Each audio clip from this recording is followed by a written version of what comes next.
Môre almal, welkom by vanoggend se diens. Ek groet julle in die wonderlike naam van die Here Jesus Christus.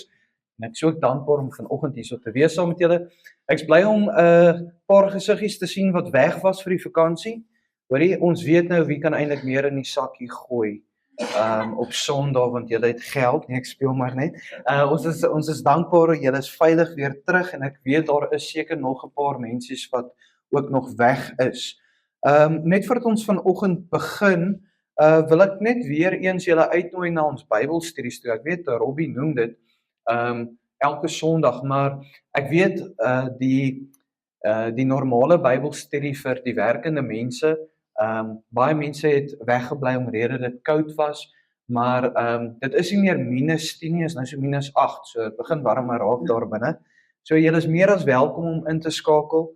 Ons is amper klaar ook met die boek van Hebreërs en dit is juis waar ons groei, is by die Bybelstudies, waar ons kan vra, waar ons saam kan gesels en ook gemeenskap kan hê saam met mekaar. Julle kan dan asseblief my vanoggend oopmaak by Genesis 9 vers 6, asseblief. Genesis 9 vers 6, dit is 'n baie bekende gedeelte en ons tema vir vanoggend is selfmoord.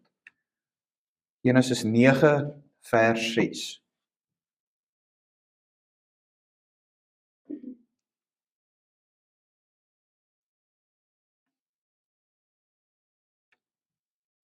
Vir die wat sukkel om dit te kry, dis heel voor.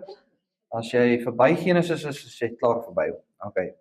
So dis Genesis 9 vers 6 en ek gaan weer vanoggend uit die 33 tot die 53 vertaling lees en voordat ons bid, wil ek net ook vir Robbie dankie sê wat vir my ingestaan het. Ek het vir hom sê om nou rustig raak. Hy wil nou net preek. So ons moet vir Jacques wil ook baie graag hier voorkom staan. Maar ons wil vir die ander manne ook ons geen Koos wat so lekker smaal ook daar. Ja, Koos. En vir Joe smaal nou nog groter vir Joe ook en vir al die ander ouderlinge. Maar ja, wat 'n groot seëning is dit nie dat ons weer ouens en mans ons eie gemeente kan gebruik wat die Here ook toerus om die woord van God vir ons ook te bring. So kom ons sluit die oë en dan bid ons saam. Vader, wat 'n groot voorreg is dit nie om vanoggend hierso as u kinders by mekaar te kom nie. Vader, ons prys u vanoggend dat ons as u kinders vrymoedigheid kan hê om u genadetroon te nader. Maar Vader, ek vra ook sodoende soos Robbie gebid het. Mag u tans die wêreld wat besig is daar buite uit ons denke uit toesluit. En Vader, mag ons herfokus op dit wat belangrik is en dit is u seën wat te vind is in u woord. En Vader, waar ons vanoggend 'n baie moeilike aspek gaan hanteer wat selfmoord is. Vader, mag nie een persoon wat hier is vanoggend seer kry deur u waarhede nie. Maar mag ons eerder herskep word en vernuwe word deur dit. Mag ons besef dat juis wanneer die hart in teenstryd is met u woord, is dit 'n blye gebeurtenis, want dan kan ons dit na u toe vat en sê, Here, verander my hart volgens die waarhede van u wil en u woord. En Vader, sodoende vra ek, mag die ware leermeester, u Gees vanoggend ons lei, mag hy ons seën met die nodige insig en wysheid, maar mag dit vernuwing bring in ons lewens. Mag ons aangespreek word vanoggend en ook sodoende vermaan word deur u woord. Maar mag u woord ons ook bemoedig om te verander en Vader ook met 'n nuwe vuur in ons harte hier uit te stap met 'n nuwe hoop en ook sodoende gegrond in die geloof. Vader, dan vra ek net heel laastens, mag u my gebrokenheid en sondigheid op sy sit vanoggend en mag elke woord wat gespreek word volgens u wil en u waarheid wees. Ons vra al hierdie dinge in u heilige naam. Amen. So as ons lees vanoggend uit Genesis 9 vers 6, sê vers 6 vir ons in eenvoud: Hy wat die bloed van 'n mens vergiet, sy bloed sal deur die mens vergiet word, want God het die mens na sy beeld gemaak. Net tot sover asseblief. Nou soos wat julle weet, is ons tans besig met die reeks wat handel oor sonde. En in hierdie reeks kan 'n mens baie vinnig dink dat dit 'n baie negatiewe reeks is, nê? Want ons almal doen sonde, ons word aangespreek, maar juist die teenoorgestelde is behoort om te gebeur. Ons moet juis in hierdie reeks veral groei in ons redding en besef wat het Christus gedoen aan die kruis. En in groter dankbaarheid by die Here se voete gaan sit en sê Here, ons prys U dat U seun gesterf het vir hierdie dinge, maar help ons om nie voort te leef in dit nie. Maar ons het begin met die reeks deur te kyk na wat is die oorsprong van alle sonde in elke mens, nie net na van waar af dit kom van Adam af nie, maar eintlik vasgestel dat sonde is die motief agter elke aksie. Dat die aksie net die uitwerking is van die sonde wat al reeds plaasgevind het in die hart. En dat die Nuwe Testament juis sê, al het ek nog nie fisies iemand doodgemaak nie, as ek hom doodgemaak het in my hart, staan ek skuldig teenoor die wet van die Here. En dit het ons 2 Sondae terug verwys ook na 'n moeilike tema wat handel oor homoseksualiteit. En vanoggend beweeg ons weer aan na 'n moeiliker, of nie 'n moeiliker nie, maar ook 'n moeilike tema wat handel oor selfmoord. En vanoggend gaan ek glad nie enige perspektiewe met julle deel van groot of ou teoloë of predikante nie. Ek wil graag 'n studie doen uit die woord van God uit om te sê, maar wat sê God se woord vir ons oor hierdie tema wat eintlik 'n moeilike en sensitiewe onderwerp is vir baie van ons. Elke een van ons ken iemand wat selfmoord al gepleeg het, 'n geliefde, 'n vriend, en ons weet ook hoe moeilik is dit om te sien hoe so 'n persoon agteruit gaan, in depressie val en ook tot op daai punt kom waar hulle nie meer kans sien vir die lewe nie. Maar net voordat ons aanbeweeg vanoggend, wil ek net vir julle die ernstigheid net toon. Dit is so belangrik dat die kerk hierdie onderwerpe aanraak en ook aanspreek, want dit is reg rondom ons. Juis wanneer dit sensitief is dit wanneer die kerk daaroor moet gesels. Want as dit nie meer 'n sensitiewe onderwerp is nie, is dit nie meer van toepassing in ons lewens nie. Ek hoop julle stem saam met my. Dis hoekom dit raak so moeilik om oor sonde te praat, omrede sekere sonde so vlam vat in die wêreld reg rondom ons en in ons vriendekringe, in ons families, tot in ons gesinne.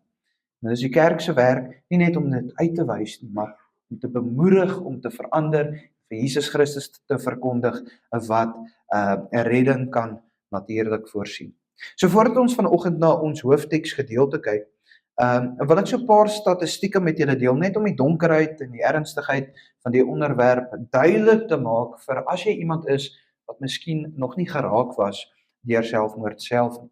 So eerstens is daar jaarliks omtrent 720,000 mense wat wêreldwyd hulle eie lewens neem. Is amper 1 miljoen mense wat die keuse maak, ek wil nie meer leef nie, en hulle lewe eindig. 80% van alle selfmoorde is mans, en dan, wat vir my baie skokkend was, die meeste gevalle van selfmoord vind plaas tussen die ouderdomme van 15 en 29. En kom ek vra vir julle vanoggend, wat is die groep of die ouderdomsgroep wat nie hier is nie? Dis die groep, tussen 15 en 29, 29. En dan baie interessant, en wat baie hartseer is, in Suid-Afrika is daar omtrent 30 mans daagliks wat nie meer kan sien vir die lewe nie, en hulle eie lewe neem. Afrika is dan die kontinent met die hoogste syfers van selfmoord, en baie interessant, die land met die hoogste syfers van selfmoord word gevind in Suid-Afrika, en dit is Lesotho.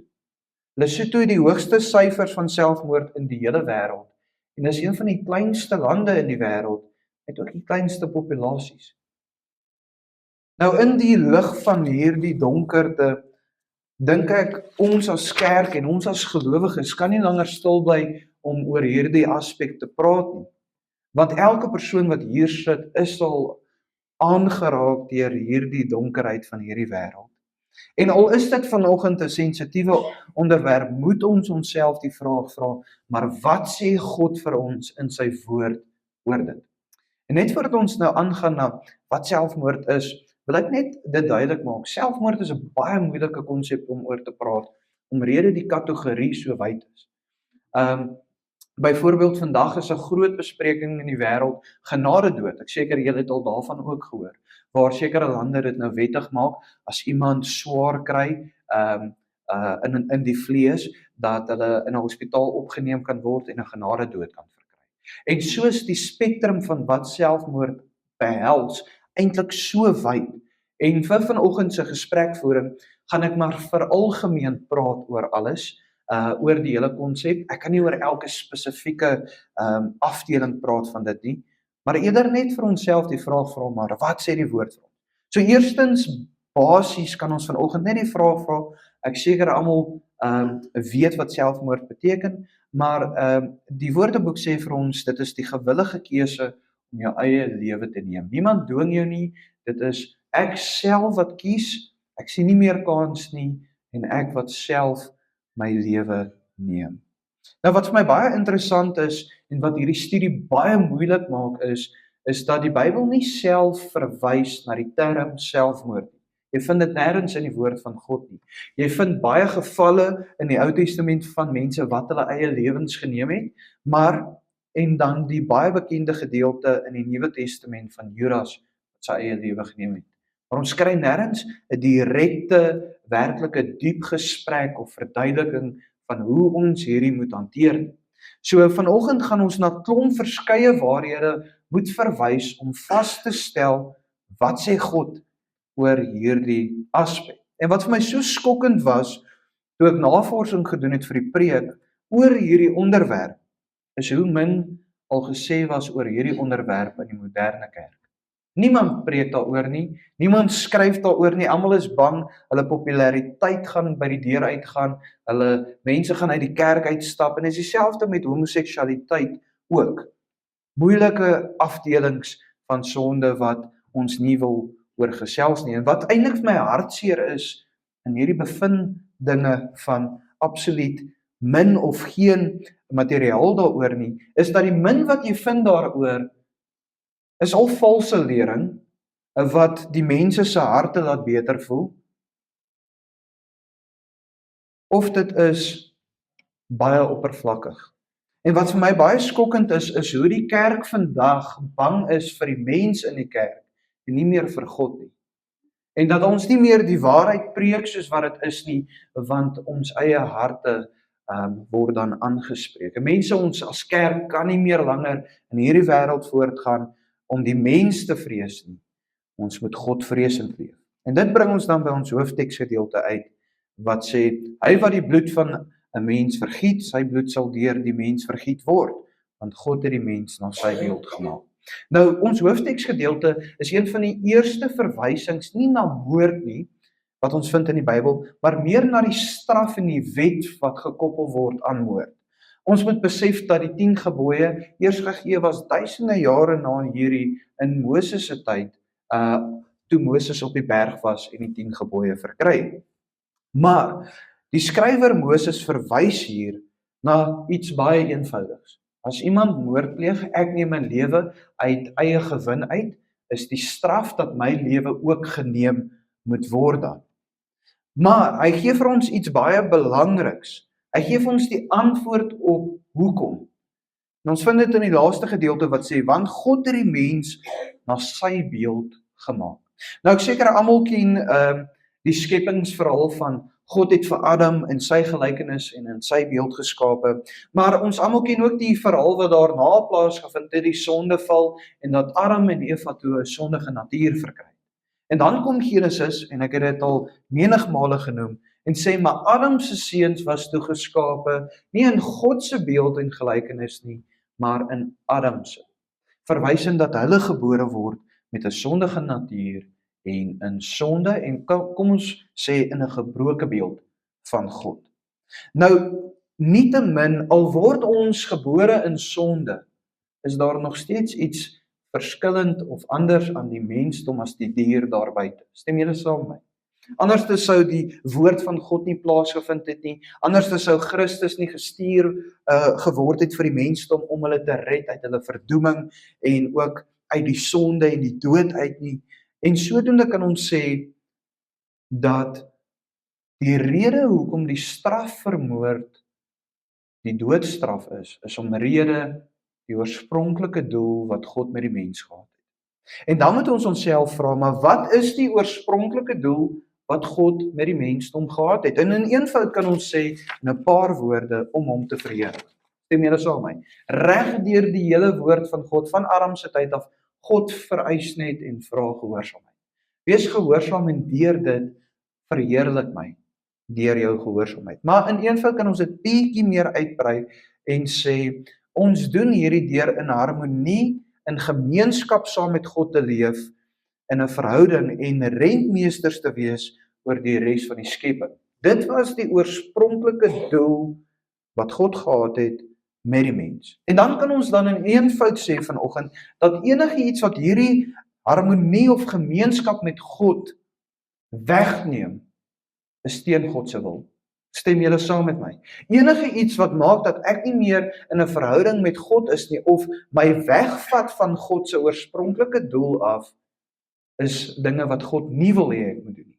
En ons kan dan sodoende sê, enigiets wat skeiding bring tussen my en God, en dit is alles sonde, is in teenstryd met die oorspronklike doel wat God met ons gehad het.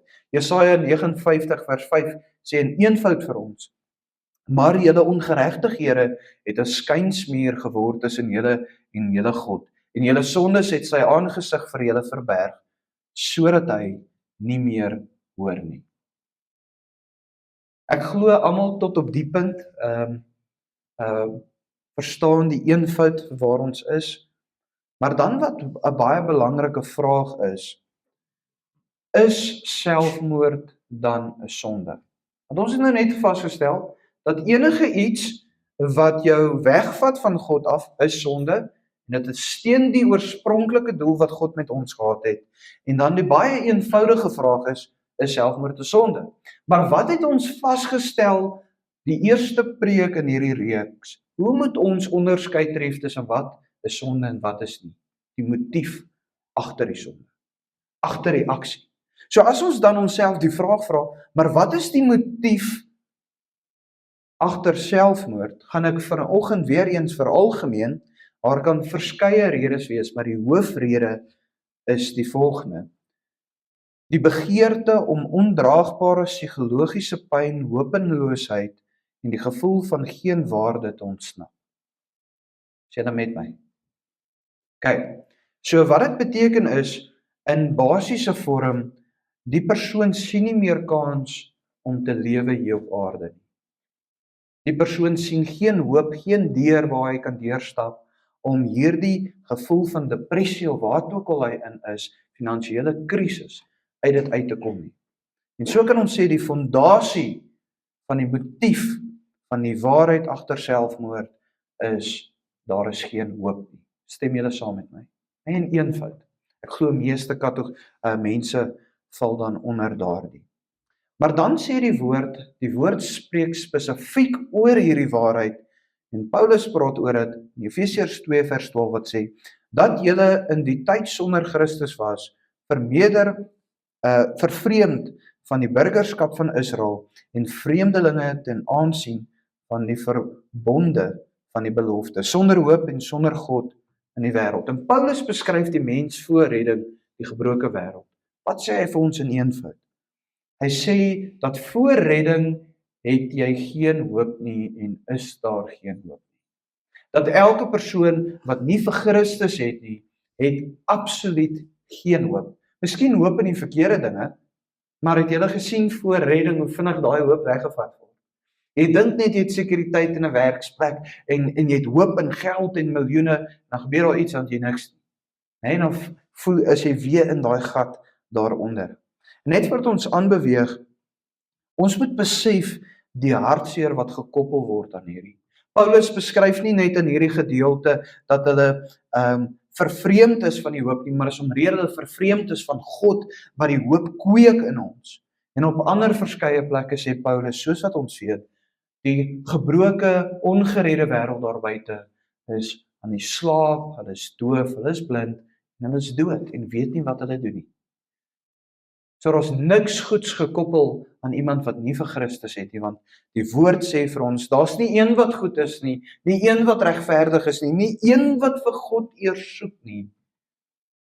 En elke een van ons wat hier sit, ook vanoggend, verdien eintlik die ewige straf. maar alleenlik deur die genade van die Vader en deur Jesus Christus staan ons in oorwinning en sit ons hier in oorwinning vanoggend. Maar dan in teenstryd met die waarheid van iemand, 'n kenmerk van iemand wat nie weergebore is nie, is hy het geen hoop nie, kom die Bybel en hy praat oor die ander kant van die muntstuk, die waarheid wat sê, maar hoop word gekoppel aan iemand wat vir Jesus Christus ken en aanvaar het en volg. Maar dis nie net 'n hoop nie, dis 'n lewende, ewige hoop wat nooit weggeneem kan word nie. 1 Petrus 1 vers 3 sê, geseënd is die God en Vader van ons Here Jesus Christus, wat na sy groote barmhartigheid ons die wedergeboorte geskenk het tot 'n lewende hoop deur die opstanding van Jesus Christus uit die dode. So, volgens die gedeelte kan ons basies sê dat hopeloosheid word gekoppel aan iemand wat nog nie vir Christus ontmoet het nie, en hoop word gekoppel aan iemand wat tot redding gekom het en werklik weergebore is. En op die punt wil ek miskien noem, ons kan baie feite in die wêreld vind wat in teenstryd is met die waarheid. So 'n paar jaar terug was daar 'n statistiek wat uitgebring was in Amerika, dat om 'n predikant daar te wees is een van die gevaarlikste beroepe, omrede die predikante daai kant so selfmoord gepleeg het. Nou is dit in teenstryd met hierdie? Nee. Ons moet die feit van die waarheid vergelyk met die waarheid van die woord en sê, maar wat beteken dit? Wat beteken dit?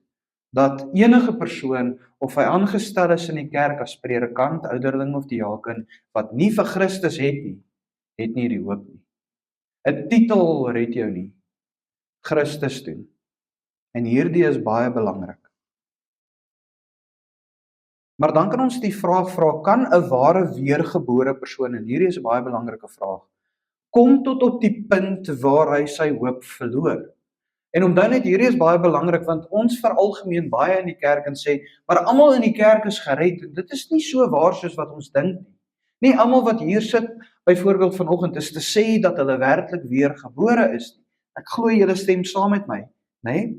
So, die skrif praat hiervan, en ek verwys na mense wat werklik weergebore is. Kan hulle die hoop verloor? En die skrif sê eintlik baie bemoedigend vir ons wat hier sit vanoggend, nee.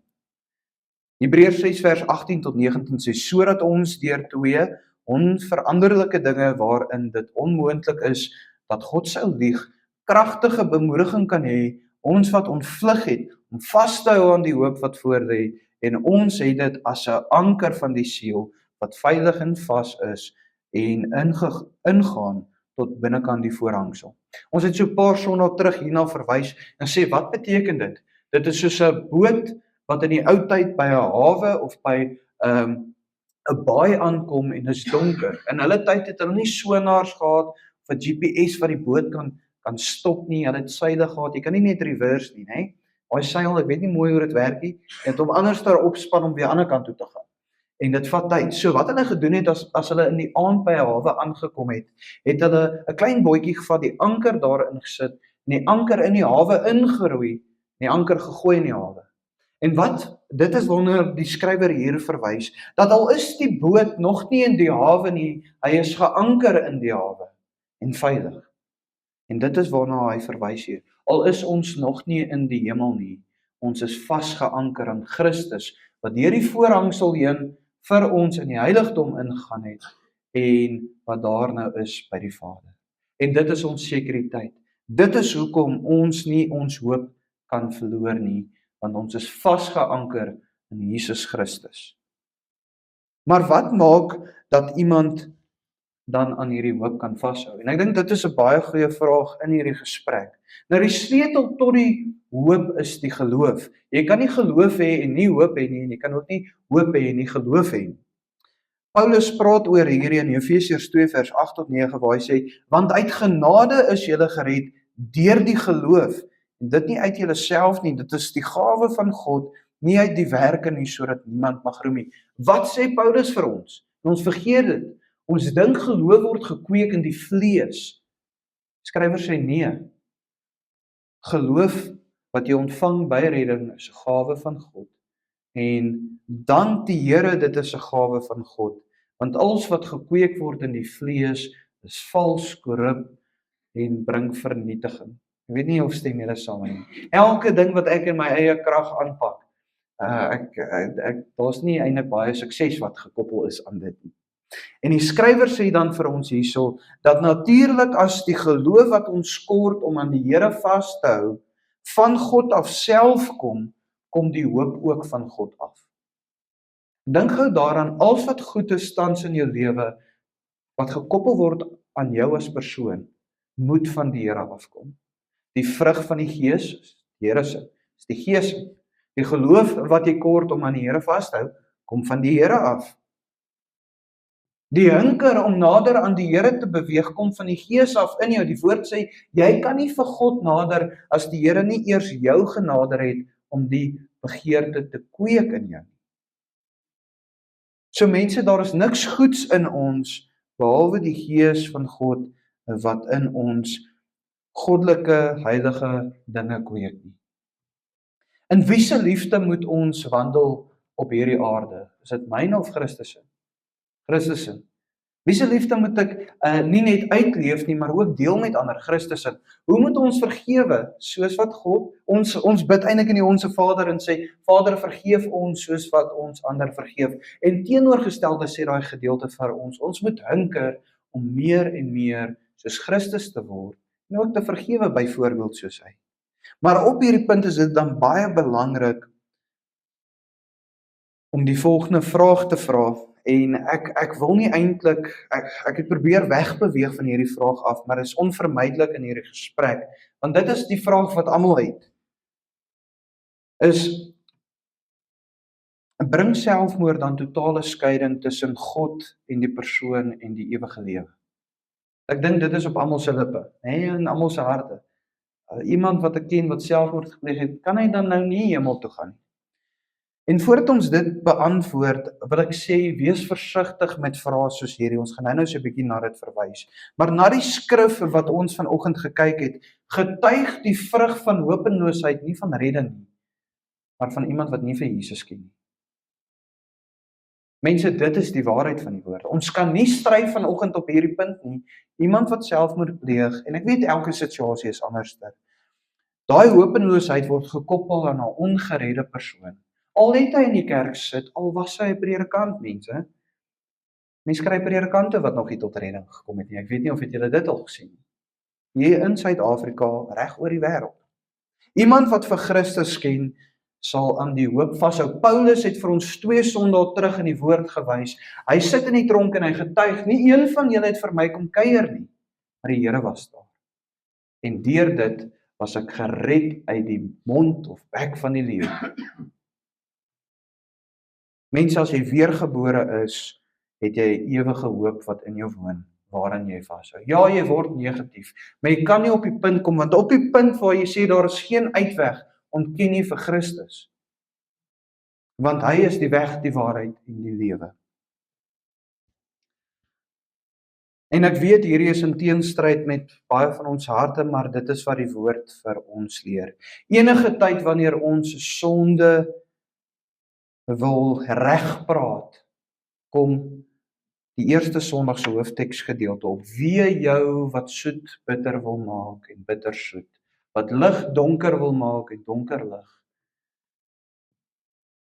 Wat dit wat sleg is goed praat, dit wat goed is sleg. Mense, ons moet baie versigtig wees om nie volgens die hart sekere sondes goed te praat nie. Paulus sê, net die wat aan die geloof vashou en oor die wenstreep hardloop, wat die dood is, verkry die prys.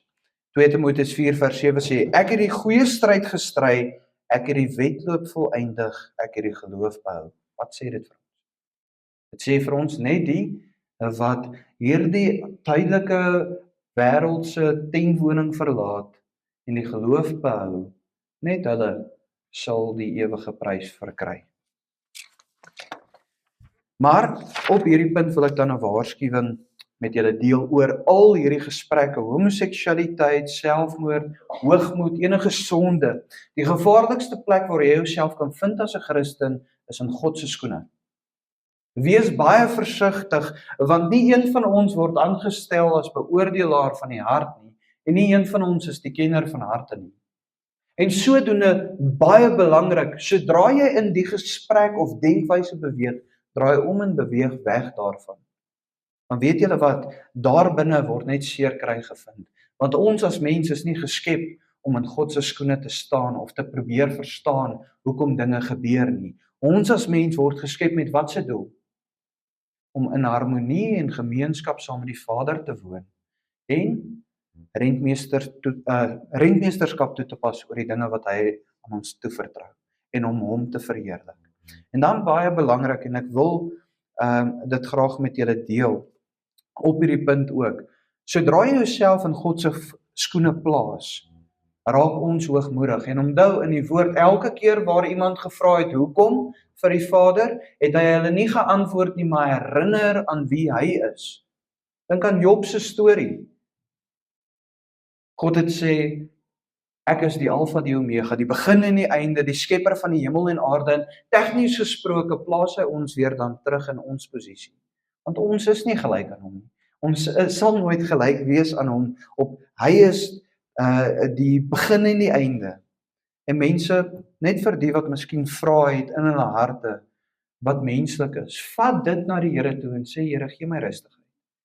Al kry ek nie 'n antwoord nie, gee my rustigheid en vrede in hierdie aspek. Want jou hoop is nie gekoppel in of Dani of Sunny hemel toe is nie. Jou hoop is gekoppel aan Jesus Christus wat weer sal terugkom. Ons hoop is nie in aspekte wat ons dit baie keer plaas nie. En kyk hoe, sodra jy dit misplaas, wat gebeur in jou lewe? Suurheid, depressie en ook 'n skeiding vind plaas tussen jou en God, want jy wandel onwys saam met die Here. En dan op hierdie punt is daar nog 'n dingetjie wat ek wil deel, en dit kom met alles wat gepaard gaan. En ek wil dit vanoggend met julle deel, ek het dit al voorheen ook. Het julle al agtergekom, Suid-Afrika het baie goeie mense. Was julle al ooit by 'n slegte ou se begrafnis? Almal is goed, nê, as hulle begrawe word. Net so op 'n ligte noot, nê, ons begrawe net goeie mense hierdie kant. Maar weet julle hoe misleidend is begrafnisse? Mense oor selfmoord, dan gebruik hulle die hoofteksgedeeltes en verwys na Samson, buite konteks.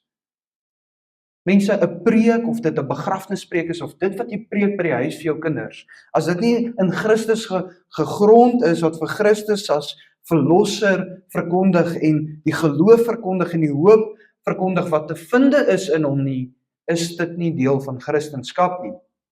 Mense, baie belangrik, 'n begrafnisdiens is nie behoort om te gaan om die hart in daai aspek, of om te sê of daai ou hemel toe gaan of nie. Wie is ons om dit te sê?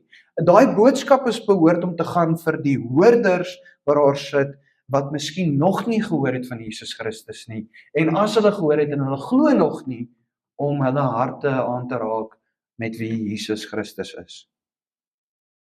En ek weet vanoggend kan dit miskien so 'n bietjie hard klink, maar dit is die waarheid. Mense, ons moet ophou sit in kerke en moderne kerke wat 'n mooi boodskap bring, wat my bemoedig, nê? Wat my bemoedig om in oppervlakkige dinge te groei. Die woord sê ons moet wegbeweeg van dit wat melk is en aanbeweeg na dit wat dieper is. Wegbeweeg van die eenvoudige dinge en na die dieper dinge toe beweeg. Maar dan kom die belangrike vraag, en dit is waarop ek vanoggend wil fokus, in hierdie aspek van hartseer en gebrokenheid wat in daai wêreld is, en waar vandag 30 manne hulle lewens gaan verloor, waar hulle nie meer kans sien vir die lewe nie. In daai gebrokenheid vra ek, waar sit jou hart vanoggend teenoor daai man? Wat is die kerk se verantwoordelikheid in die lig van hierdie donkerte? Wat is ons behoort om te doen? Want dit help nie ons preek vanoggend of daai persoon hemel toe gaan of nie. Dit is nie Bybels nie. Ons moet preek oor wat is ons doel dan as kerk om daai gebroke wêreld te bereik. En eerstens, in die konteks van selfmoord, en miskien kan ek dit vanoggend so stel, dit is wat Pieter sê, nie wat ek net so uit die Bybel uit kan vat nie. Verkondig eerder verdoeming oor selfmoord, as wat jy in 'n gesprek daai deur 'n gleufie oophou, sodat iemand wat in daai gesprek is, daardeur kan loop.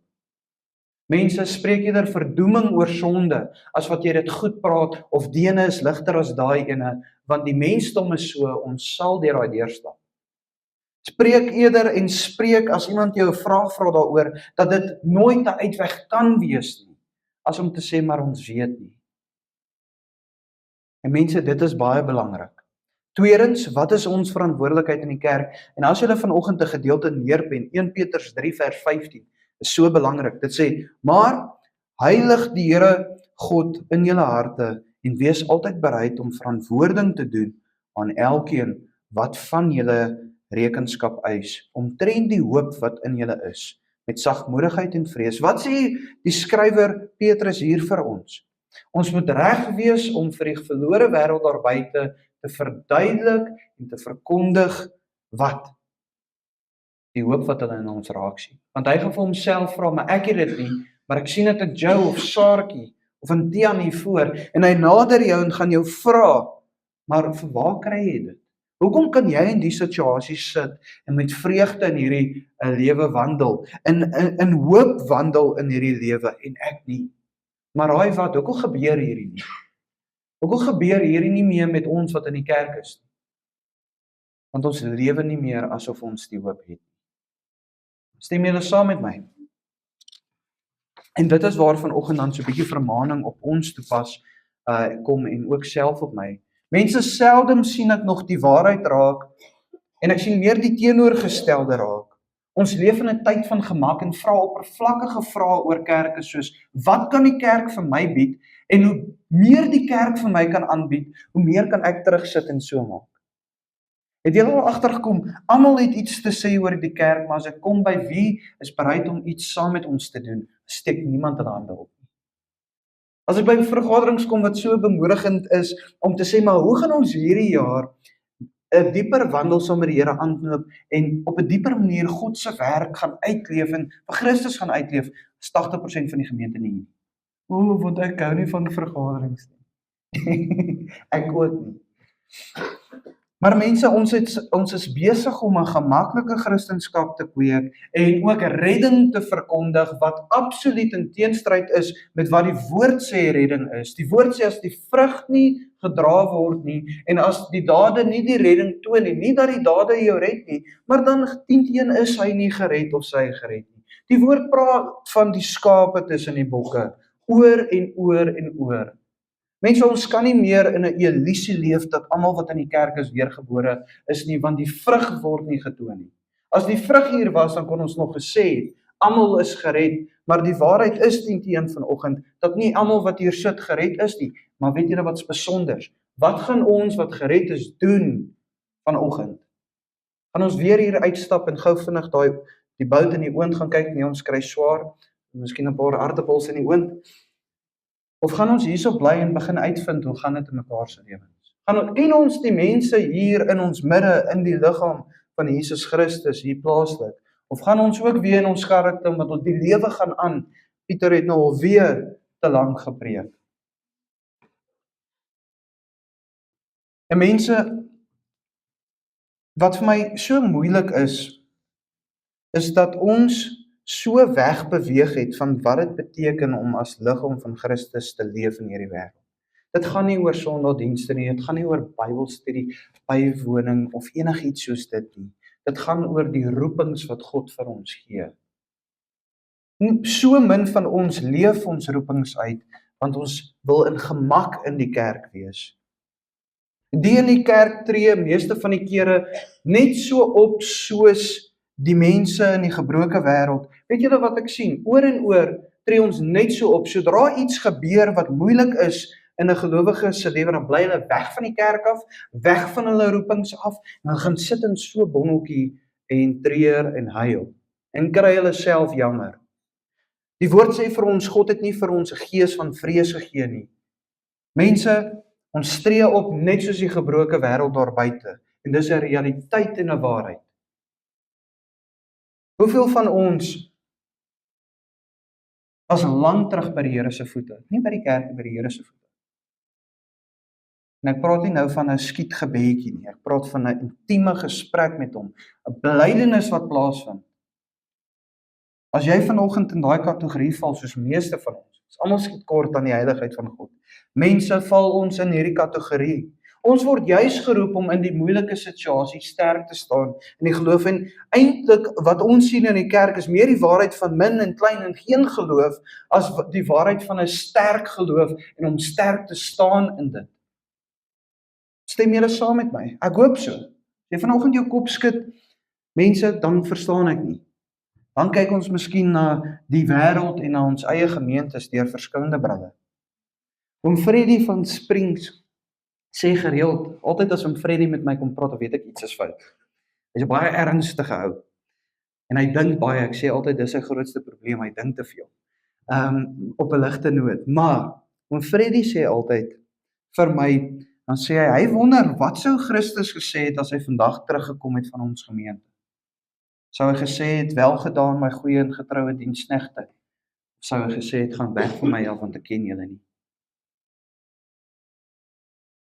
Mense, ons erken die hoop, ons sing dit, maar ons leef nie meer in dit nie. Is dit nie tyd om 'n verandering te bring van luiheid weg na ernstigheid nie? Is dit nie waar dat die oes groot is, wat ek oor en oor noem op Sondag, maar die arbeiders min nie? My vraag is vanoggend, staan jy tans in tussen die oes?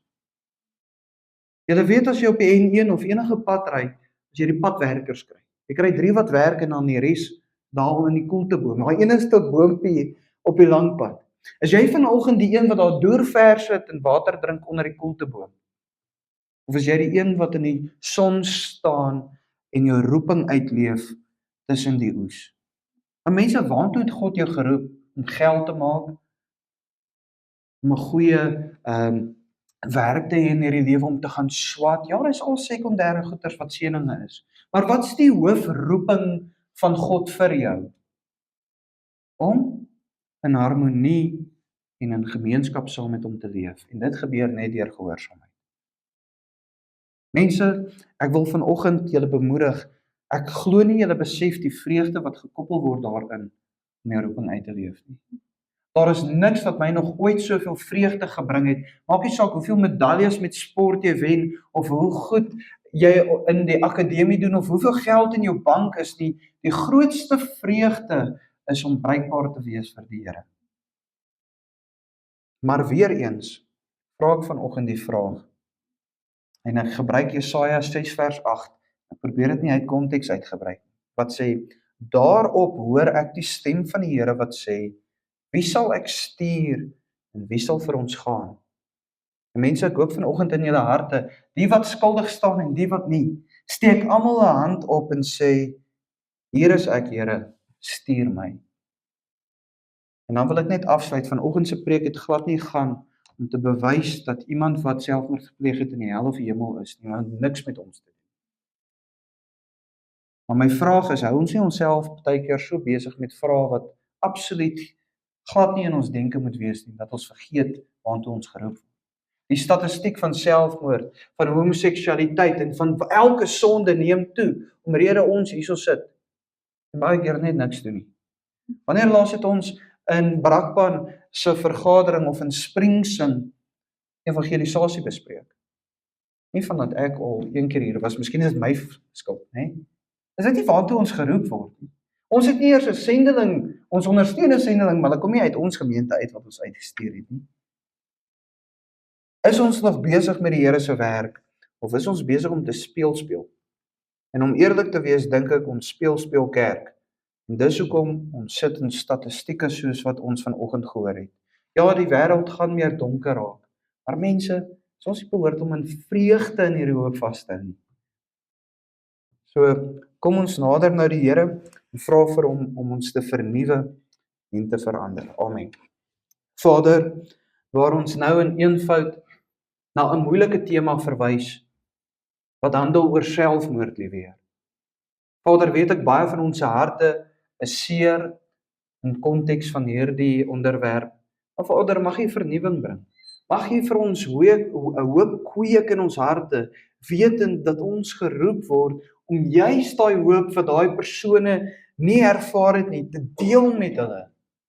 Vader, help ons om as Brakpan Baptiste Kerk weer 'n bron van hoop te word, 'n fontein van hoop, waar mense sterk staan in die geloof, en nie soos 'n klein bootjie in die middel van die see gespoel word en gewaai word nie, maar dat ons 'n konstante bly in Jesus Christus. Vader, ons hou onsself so besig met verkeerde vrae en denkwyse en perspektiewe en ideologieë, dat ons vergeet van die basiese dinge. Dit is Jesus Christus. Vader, help ons om te besef na redding is ek 'n nuwe persoon, vernuwe, met 'n nuwe hoop, 'n hoop wat niemand kan wegneem nie. En Vader, mag ons nou as ons staan en sing, mag ons in dankbaarheid sing vir hierdie ewigheidssekuriteit wat ons verkry in die geloof.